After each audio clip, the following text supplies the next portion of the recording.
हिंदी कहानियों के इस अनुपम सफ़र में आपका स्वागत है। लीजिए आज सुनते हैं मुंशी प्रेमचंद जी की एक और कालजयी कहानी जिसका नाम है भूत। तो लीजिए प्रारंभ करते हैं कहानी। मुरादाबाद के पंडित सीतानाथ चौबे गत 30 वर्षों से वहाँ के वकीलों के नेता है। उनके पिता उन्हें बाल्य अवस्था में ही छोड़कर परलोक सिधारे थे। घर में कोई संपत्ति नहीं थी। माता ने बड़े बड़े कष्ट झेलकर उन्हें पाला और पढ़ाया। सबसे पहले वह कचहरी में 15 रुपये मासिक पर नौकर हुए। फिर वकालत की परीक्षा दी, पास हो गए। प्रतिभा थी। 2 ही 4 वर्षों में वकालत चमक उठी। जब माता का स्वर्गवास हुआ तब पुत्र का शुमार जिले के गणमान्य व्यक्तियों में हो गया था। उनकी आमदनी 1000 रुपये महीने से कम न थी। एक विशाल भवन बनवा लिया था। कुछ जमींदारी ले ली थी। कुछ रुपए बैंक में रख दिए थे और कुछ लेन देन में लगा दिए। इस समृद्धि पर 4 पुत्रों का होना उनके भाग्य को आदर्श बनाए हुए था। चारों लड़के भिन्न भिन्न दर्जे में पढ़ते थे, मगर यह कहना कि सारी विभूति चौबे जी के अनवरत परिश्रम का फल थी। उनकी पत्नी मंगला देवी के साथ अन्याय करना है। मंगला बड़ी सरल, गृह कार्य में कुशल और पैसे का काम ढेले में चलाने वाली स्त्री थी।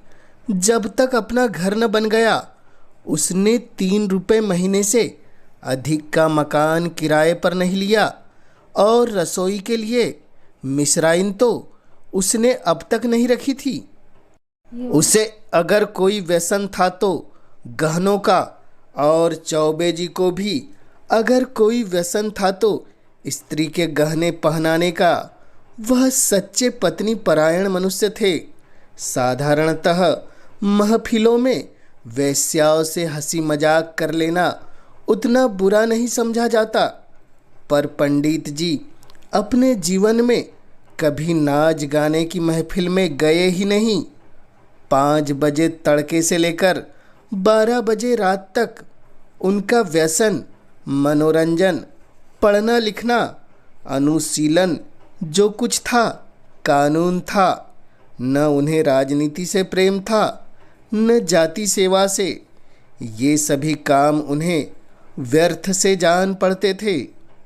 उनके विचार में अगर कोई काम करने लायक था तो बस कचहरी जाना, बहस करना, रुपए जमा करना और भोजन करके सोए रहना। जैसे वेदांतों को ब्रह्मा के अतिरिक्त जगत मिथ्या जान पड़ता है, वैसे ही चौबे जी को कानून के सिवा सारा संसार मिथ्या प्रतीत होता था। सब माया थी, एक कानून ही सत्य था। चौबे जी के मुख चंद्र में केवल एक कला की कमी थी। उनके कोई कन्या नहीं थी। पहले ठीक कन्या के बाद फिर कन्या हुई ही नहीं और न अब होने की आशा ही थी। स्त्री और पुरुष दोनों उस कन्या को याद करके रोया करते थे। लड़कियां बचपन में लड़कों से ज़्यादा चौंचले करती है।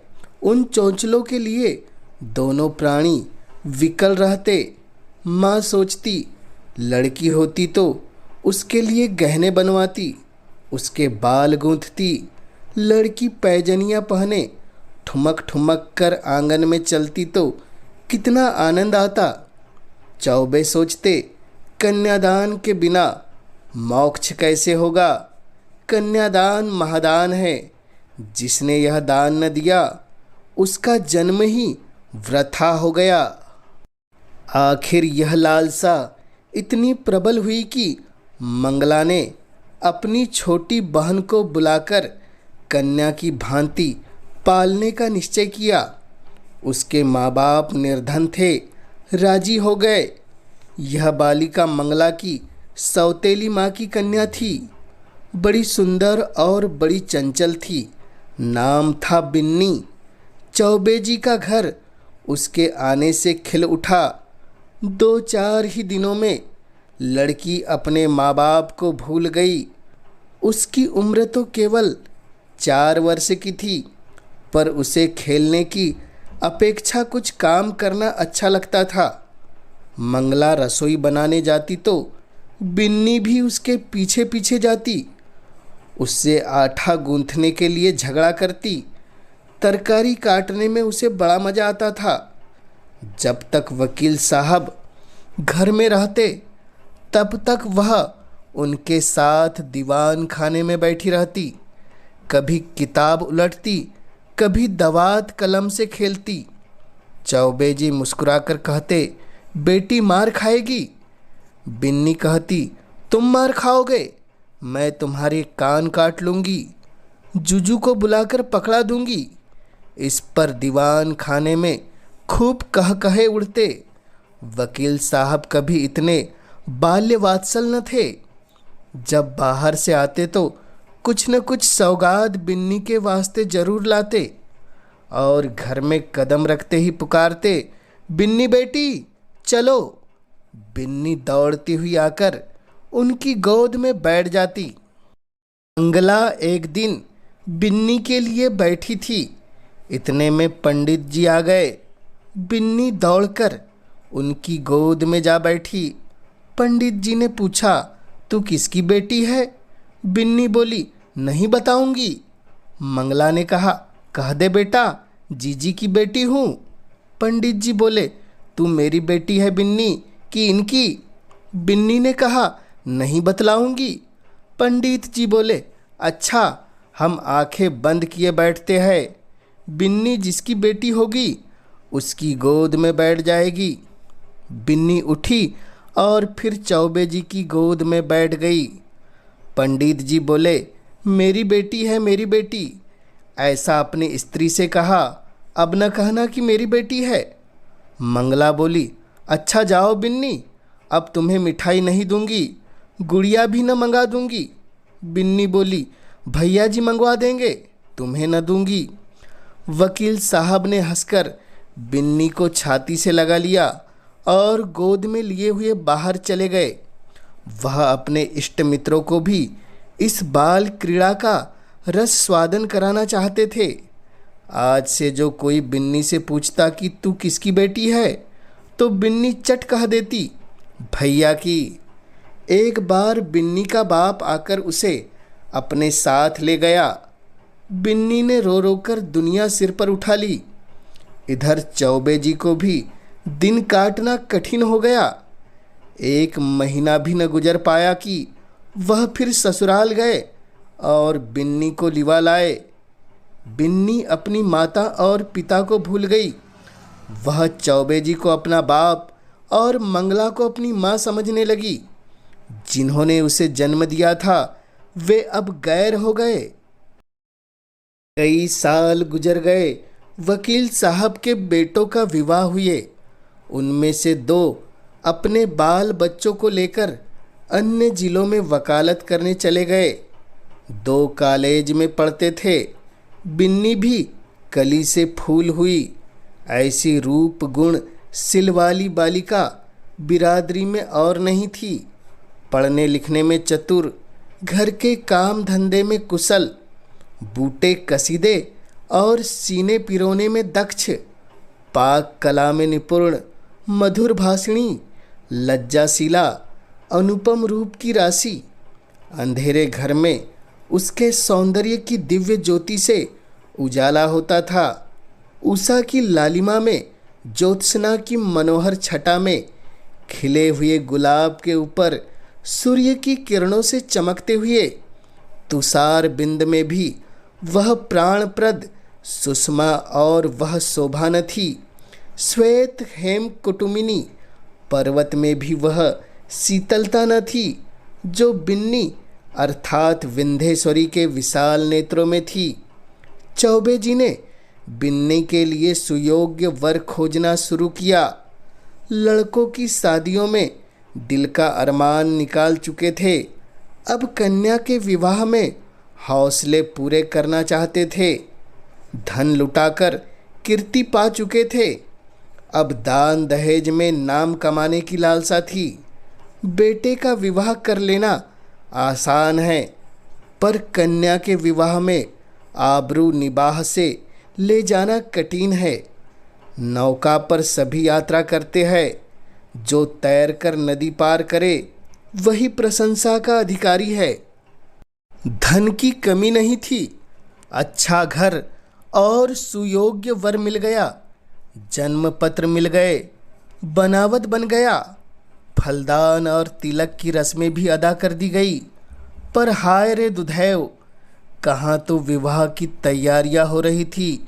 द्वार पर दर्जी, सुनार, हलवाई सब अपना अपना काम कर रहे थे। कहाँ निर्दय विधाता ने और ही लीला रच दी। विवाह के एक सप्ताह पहले मंगला अनायास बीमार पड़ी। 3 ही दिन में अपने सारे अरमान लिए हुए परलोक सिधार गई। संध्या हो गई थी। मंगला चारपाई पर पड़ी हुई थी। बेटे बहुए, पोते पोतिया सब चारपाई के चारों ओर खड़े थे। बिन्नी पैंताने बैठ ली, मंगला के पैर दबा रही थी। मृत्यु के समय की भयंकर निस्तंभता छाई हुई थी। कोई किसी से न बोलता था। दिल में सब समझ रहे थे कि क्या होने वाला है। केवल चौबे जी वहाँ नहीं थे। सहसा मंगला ने इधर उधर इच्छापूर्ण दृष्टि से देखकर कहा, जरा उन्हें बुला दो, कहाँ है? पंडित जी अपने कमरे में बैठे रो रहे थे। संदेश पाते ही आंसू पोंछते हुए घर में आए और बड़े धैर्य के साथ मंगला के सामने हो गए। डर रहे थे कि मेरे आँखों में आंसू की एक बूंद भी निकली तो घर में हाहाकार मच जाएगा। मंगला ने कहा, एक बात पूछती हूँ, बुरा न मानना। बिन्नी तुम्हारी कौन है? पंडित जी बोले, बिन्नी कौन है?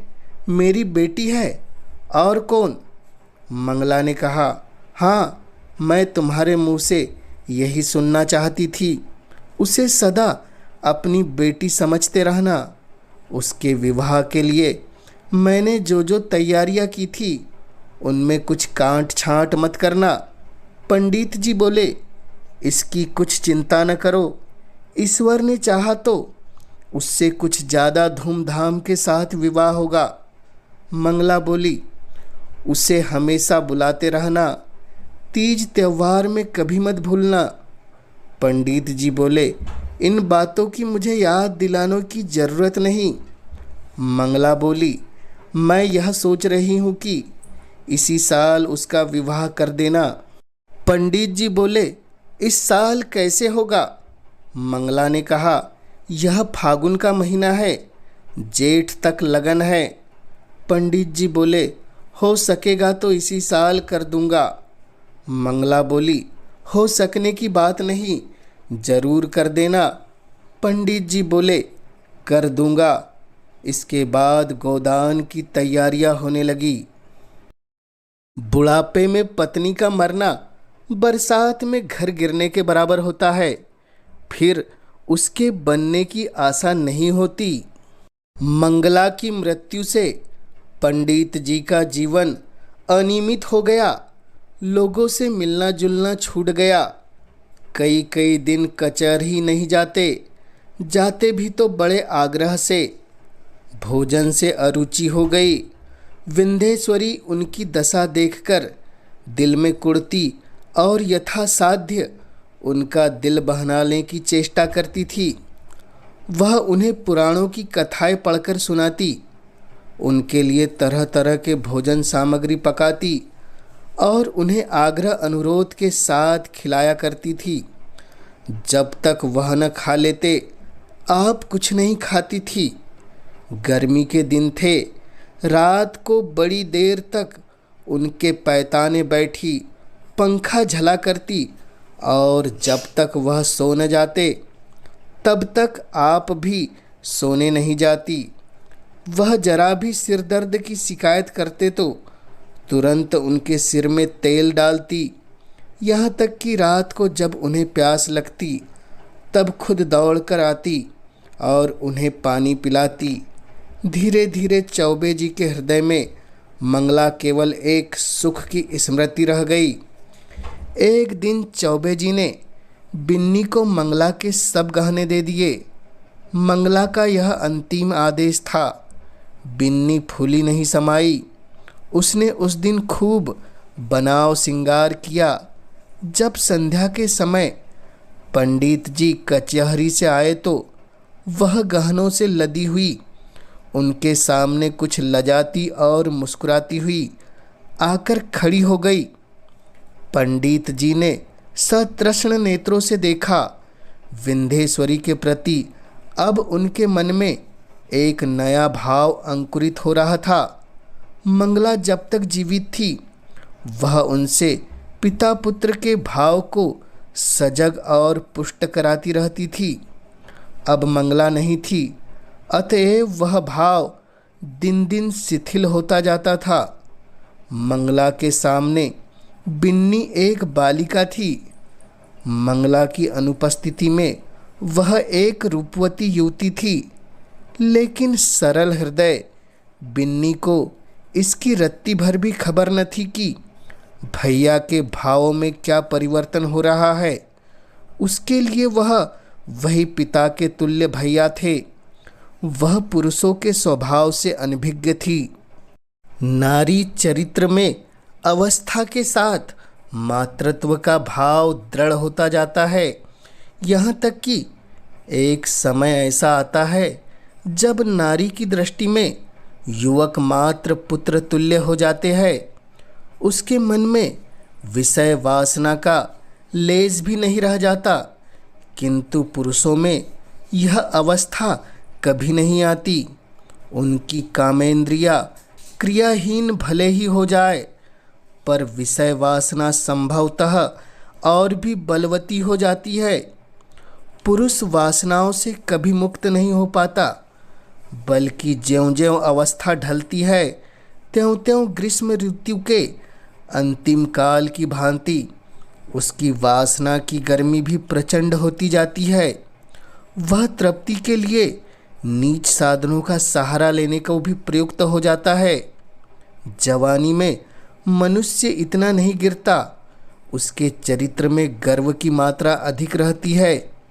जो नीच साधनों से घृणा करती है वह किसी के घर में घुसने के लिए जबरदस्ती कर सकता है, किंतु परनाले के रास्ते नहीं आ सकता।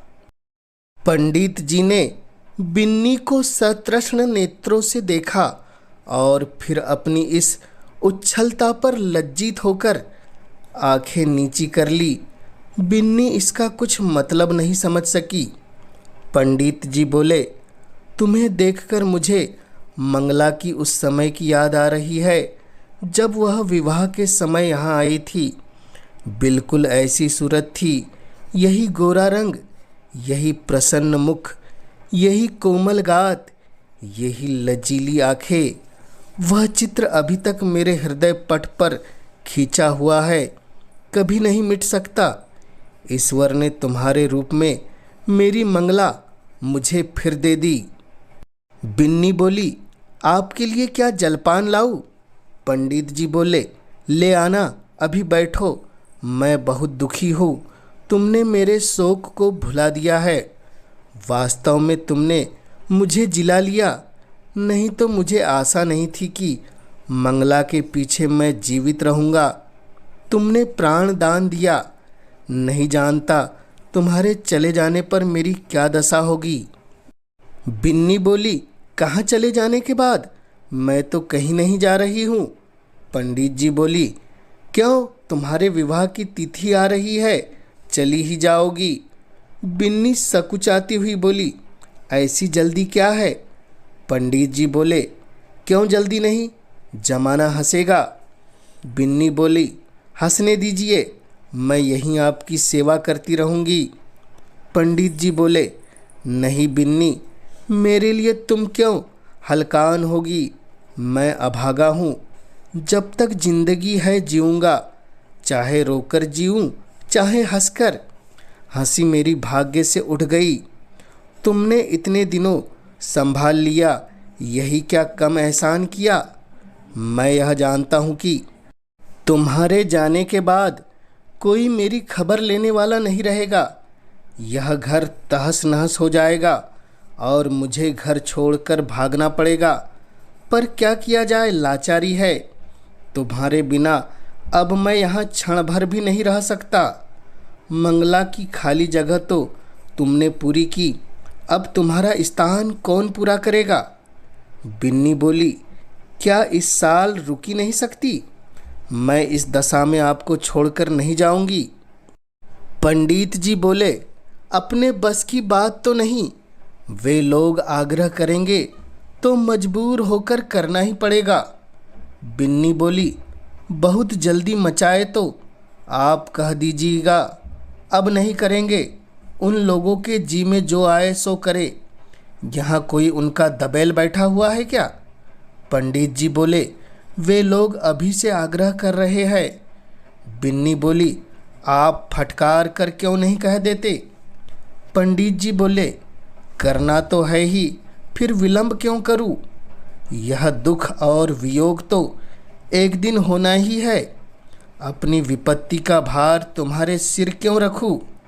बिन्नी बोली, दुख सुख में काम न आऊंगी तो और किस दिन काम आऊंगी। पंडित जी के मन में कई दिनों तक घोर संग्राम होता रहा। वह अब बिन्नी को पिता की दृष्टि से नहीं देखते थे। बिन्नी अब मंगला की बहन और उनकी साली थी। जमाना हंसेगा तो हंसे, जिंदगी तो आनंद से गुजरेगी। उनकी भावनाएं कभी इतनी उल्लासमयी न थी। उन्हें अपने अंगों में फिर जवानी की स्फूर्ति का अनुभव हो रहा था। वह सोचते, बिन्नी को मैं अपनी पुत्री समझता था, पर वह मेरी पुत्री है ही तो नहीं। इस तरह समझने से क्या होता है? कौन जाने ईश्वर को यही मंजूर हो, नहीं तो बिन्नी यहाँ आती ही क्यों। उसने इसी बहाने से यह संयोग निश्चय कर दिया होगा। उसकी लीला तो अपरंपार है। पंडित जी ने वर के पिता को सूचना दे दी कि कुछ विशेष कारणों से इस साल विवाह नहीं हो सकता। विंध्येश्वरी को अभी तक कुछ खबर नहीं थी कि मेरे लिए क्या क्या षड्यंत्र रचे जा रहे हैं। वह खुश थी कि भैया जी की सेवा कर रही हूँ और भैया जी मुझसे प्रसन्न है। बहन का इन्हें बड़ा दुख है। मैं न रहूँगी तो यह कहीं चले जाएंगे।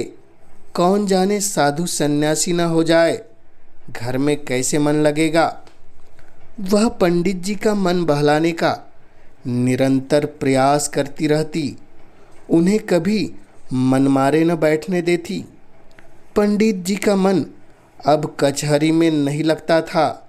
घंटे 2 घंटे चले आते थे। युवकों के प्रेम में विफलता होती है और वृद्धों के प्रेम में श्रद्धा। वे अपने यौवन की कमी को खुशामद से, मीठी बातों से और हाजिर जवाबी से पूर्ण करना चाहते हैं। मंगला को मरे अभी 3 ही महीने गुजरे थे कि चौबे जी ससुराल पहुँचे। सास ने मुँह मांगी मुराद पाई। उनके 2 पुत्र थे। घर में कुछ पूंजी नहीं थी। उनके पालन और शिक्षा के लिए कोई ठिकाना नजर न आता था। मंगला मर ही चुकी थी। लड़की का ज्यों ही विवाह हो जाएगा, वह अपने घर हो रहेगी, फिर चौबे से नाता ही टूट जाएगा। वह इसी चिंता में पड़ी हुई थी कि चौबे जी पहुँचे, मानो देवता स्वयं वरदान देने आए हो। जब चौबे जी भोजन करके लेटे तो सास ने कहा, भैया कहीं बातचीत हुई कि नहीं? पंडित जी बोले, अम्मा अब मेरे विवाह की बातचीत क्या होगी? सास बोली, क्यों भैया, अभी तुम्हारी उम्र ही क्या है? पंडित जी बोले, करना भी चाहूँ तो बदनामी के डर से नहीं कर सकता, फिर मुझे पूछता ही कौन है। सास बोली, पूछने को हजारों है, दूर क्यों जाओ, अपने घर में ही लड़की बैठी है। सुना है तुमने मंगला के सब गहने बिन्नी को दे दिए हैं। कहीं और विवाह हुआ तो ये कई हजार की चीज़ें तुम्हारे हाथों से निकल जाएगी। तुमसे अच्छा घर मैं कहाँ पाऊंगी। तुम उसे अंगीकार कर लो तो मैं तर जाऊँ।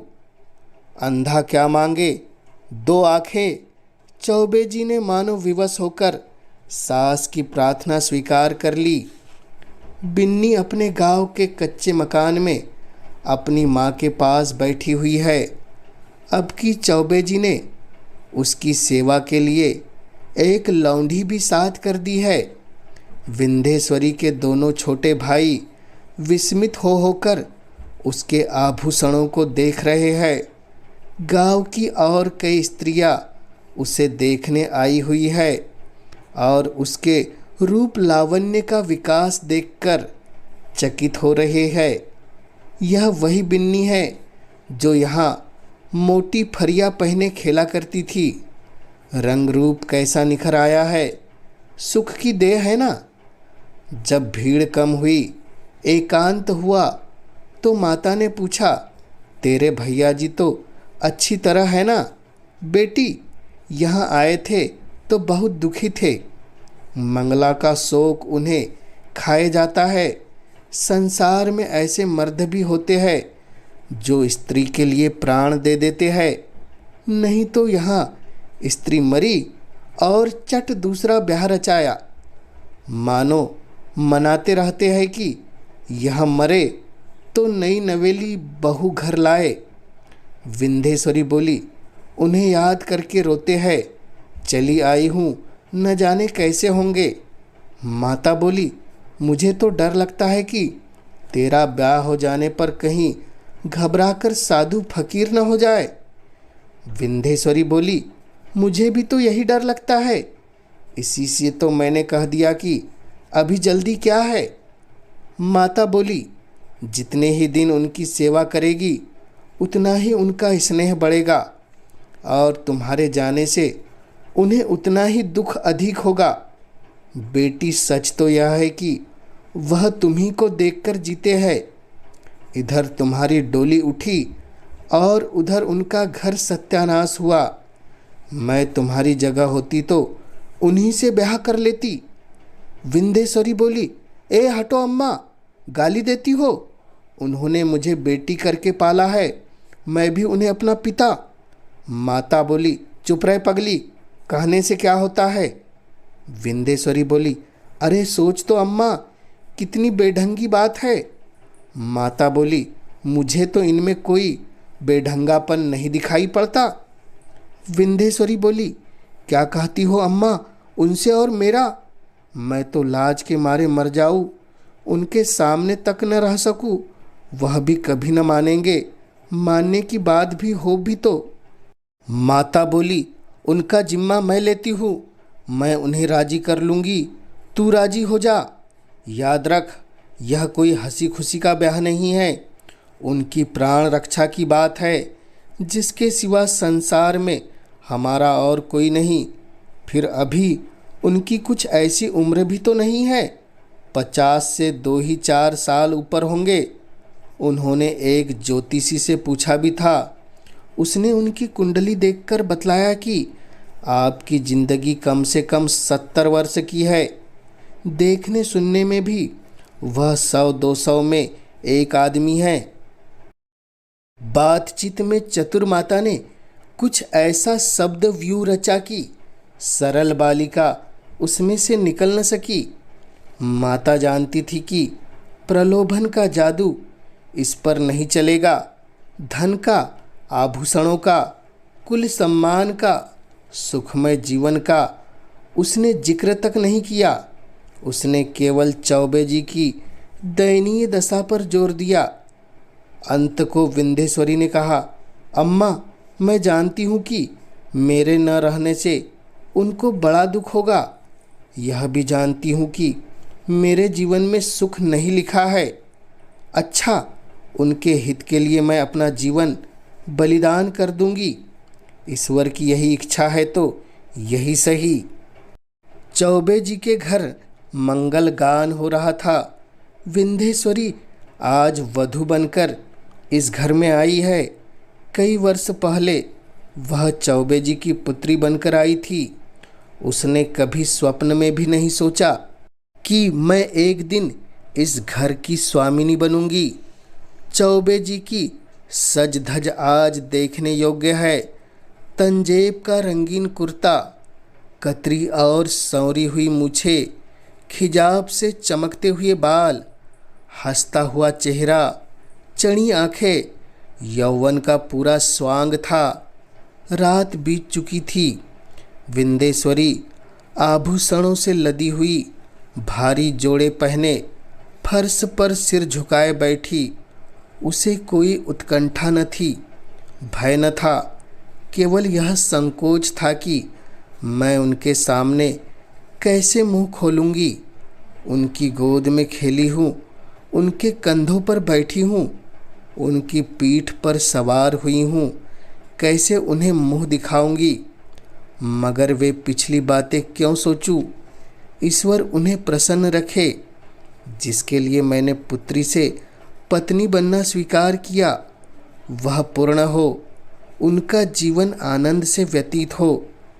इतने में चौबे जी आए। विंध्येश्वरी उठ खड़ी हुई। उसे इतनी लज्जा आई कि जी चाहा कहीं भाग जाए, खिड़की से नीचे कूद पड़े। चौबे जी ने उसका हाथ पकड़ लिया और बोले, बिन्नी, मुझसे डरती हो? बिन्नी कुछ न बोली, मूर्ति की तरह वहीं खड़ी रही। एक क्षण में चौबे जी ने उसे बिठा दिया। वह बैठ गई। उसका गला भर भर आता था। भाग्य की यह निर्दय लीला, यह क्रूर क्रीड़ा उसके लिए असहाय सी हो रही थी। पंडित जी ने पूछा, बिन्नी बोलती क्यों नहीं? क्या मुझसे नाराज हो? विंध्येश्वरी ने अपने कान बंद कर लिए। यही परिचित आवाज़ वह कितने दिनों से सुनती चली आती थी। आज वह व्यंग से भी तीव्र और उपहास से भी कटु प्रतीत होती थी। सहसा पंडित जी चौंक पड़े, आंखें फैल गई और दोनों हाथ मेंढक के पैरों की भांति सिकुड़ गए। वह 2 कदम पीछे हट गए। खिड़की से मंगला अंदर झांक रही थी। छाया नहीं, मंगला थी, सदेह साकार सजीव। चौबे जी कांपते हुए टूटी फूटी आवाज़ से बोले, बिन्नी देखो, वह क्या है? बिन्नी ने घबराकर खिड़की की ओर देखा। कुछ न था। बोली, क्या है? मुझे तो कुछ नहीं दिखाई देता। चौबे जी अब गायब हो गई, लेकिन ईश्वर जानता है मंगला थी। बिन्नी बोली, बहन? चौबे जी, हाँ हाँ, वही खिड़की से अंदर झांक रही थी। मेरे तो रोए रोए खड़े हो गए। विंध्येश्वरी कांपती हुई बोली, मैं यहाँ नहीं रहूँगी। चौबे जी बोले, नहीं नहीं बिन्नी, कोई डर नहीं है, मुझे धोखा हुआ होगा। बात यह है कि वह घर में रहती थी, यहीं सोती थी। इसी से कदाचित मेरी भावना ने उसकी मूर्ति लाकर खड़ी कर दी। कोई बात नहीं है। आज का दिन कितना मंगलमय है कि मेरी बिन्नी यथार्थ में मेरी हो गई। यह कहते कहते चौबे जी फिर चौंके। फिर वही मूर्ति खिड़की से झांक रही थी। मूर्ति नहीं, सदेह सजीव साकार मंगला। अब कि उसकी आंखों में क्रोध न था, तिरस्कार न था, उनमें हास्य भरा हुआ था। मानो वह इस दृश्य पर हंस रही है, मानो उसके सामने कोई अभिनय हो रहा है। चौबे जी ने कांपते हुए कहा, बिन्नी, फिर वही बात हुई, वह देखो मंगला खड़ी है। विंध्येश्वरी चीखकर उनके गले से चिपट गई। चौबे जी ने महावीर का नाम जपते हुए कहा, मैं किवाड़ बंद किए देता हूँ। बिन्नी बोली, मैं इस घर में नहीं रहूँगी। रोकर बोली, भैया जी, तुमने बहन के अंतिम आदेश को नहीं माना, इसी से उनकी आत्मा दुखी हो रही है। मुझे तो किसी अमंगल की आशंका हो रही है। चौबे जी ने उठकर खिड़की के द्वार बंद कर दिए और कहा, मैं कल से दुर्गा पाठ कराऊंगा। आज तक कभी ऐसी शंका नहीं हुई थी। तुमसे क्या कहूँ, मालूम होता है कुछ ऐसा हुआ होगा। उस बात को जाने दो। यहाँ बड़ी गर्मी पड़ रही है, अभी पानी गिरने दो। 2 महीने से कम नहीं है। हम लोग मसूरी क्यों नहीं चले? विंध्येश्वरी बोली, मेरा तो कहीं जाने का जी नहीं चाहता। कल से दुर्गा पाठ जरूर कराना। मुझे अब इस कमरे में नींद नहीं आएगी। पंडित जी बोले, ग्रंथों में तो यही देखा है कि मरने के बाद केवल सूक्ष्म शरीर रह जाता है। फिर समझ में नहीं आता यह स्वरूप क्यों कर दिखाई दे रहा है। मैं सच कहता हूँ बिन्नी, अगर तुमने मुझ पर यह दया न की होती तो मैं कहीं का नहीं रहता। शायद इस वक्त मैं बद्रीनाथ के पहाड़ों पर सिर टकराता होता, या कौन जाने विष खाकर प्राण को अंत कर दिया होता। विंध्येश्वरी बोली, मंसूरी में किसी होटल में ठहरना पड़ेगा? पंडित जी बोले, नहीं, मकान भी मिलते हैं। मैं अपने एक मित्र को लिख देता हूँ, वह कोई मकान ठीक करके रखेगा वहाँ। बात पूरी न होने पाई थी कि न जाने कहाँ से जैसे आकाशवाणी हो आवाज़ आई, बिन्नी, बिन्नी, तुम्हारी पुत्री है। चौबे जी ने दोनों कान बंद कर लिए। भय से थर-थर काँपते हुए बोले, बिन्नी, यहाँ से चले, नहीं जाने की आवाज़ आ रही है। बिन्नी तुम्हारी पुत्री है। यह ध्वनि सहस्त्रों कानों से पंडित जी को सुनाई पड़ने लगी, मानो उस कमरे की एक एक वस्तु से यही सदा आ रही है। बिन्नी ने रोकर पूछा, कैसी आवाज़ थी? पंडित जी बोली, क्या बताऊँ, कहते लज्जा आती है। बिन्नी बोली, जरूर बहन जी की आत्मा है। बहन, मुझ पर दया करो, मैं सर्वथा निर्दोष हूँ। पंडित जी बोले, फिर वही आवाज़ आ रही है। हाय ईश्वर, कहाँ जाऊँ? मेरे तो रोम रोम में वे ही शब्द गूंज रहे हैं। बिन्नी, बुरा किया, मंगला सती थी, उसके आदेश की उपेक्षा करके मैंने अपने हक में जहर बोया। कहाँ जाऊँ, क्या करूँ? यह कहकर पंडित जी ने कमरे के किवाड़ खोल दिए और बेतहाशा भागे।